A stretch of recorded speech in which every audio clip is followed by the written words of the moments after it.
আশা করছি আগের দুটো পরীক্ষা তোমাদের যথেষ্ট ভালো হয়েছে। তো সামনেই পরীক্ষা রয়েছে ডিএসসি A3। তো এই পরীক্ষার জন্য 20 নম্বরের তোমাদের দুটো প্রশ্নের উত্তর করতে হয়। তো আমি দুটো প্রশ্ন বলছি, সে দুটো প্রশ্ন কী কী তোমরা জেনে নাও। প্রথম যে প্রশ্নটি রয়েছে সেটি হলো, বিংশ শতকের প্রথমার্ধে বাংলায় নারী আন্দোলনের বৈশিষ্ট্যগুলি আলোচনা করো। এটি টপ 1-এ রয়েছে বা দুটি প্রশ্নের মধ্যে 1 নম্বর প্রশ্ন। এবং দ্বিতীয় প্রশ্ন, বিংশ শতকের প্রথম দশকে বাংলায় বিপ্লবী জাতীয়তাবাদের উত্থানের কারণগুলি আলোচনা করো। তো এই দুটি প্রশ্ন তোমাদের দিলাম, যদি তোমরা সময় পাও বা করতে চাও, আশা করি করেছো।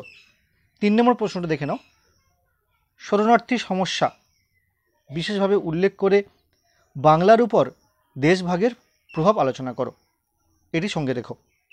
তো এই গেল বড় প্রশ্ন। প্রথম দুটি প্রশ্ন অত্যন্ত গুরুত্বপূর্ণ। এবার দেখি 10 নম্বরের প্রশ্ন কী রয়েছে।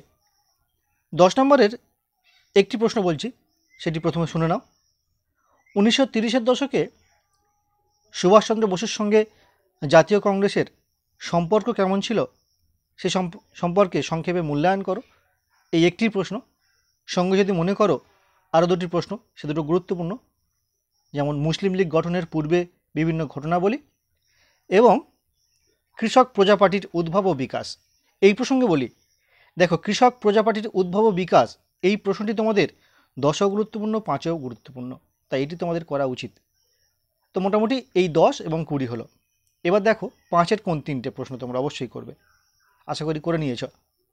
নোয়াখালীর দাঙ্গা সম্পর্কে সংক্ষিপ্ত টিকা লেখো, চট্টগ্রাম অস্ত্রাগার লুণ্ঠনে মাস্টারদার ভূমিকা এবং 1905 সালে বঙ্গভঙ্গের প্রকৃত উদ্দেশ্য। এই প্রশ্নগুলি ছাড়া যদি মনে করো করতে চাইছো, তাহলে আত্মশক্তির আদর্শ স্বদেশী আন্দোলনে কী প্রভাব ফেলেছিল ন্যাশনাল কাউন্সিল অব এডুকেশন, এগুলো কিন্তু যথেষ্ট গুরুত্বপূর্ণ। তো আশা করছি এই প্রশ্নগুলো করলে তোমাদের পরীক্ষাটা বেশ কিছুটা ভালো হবে।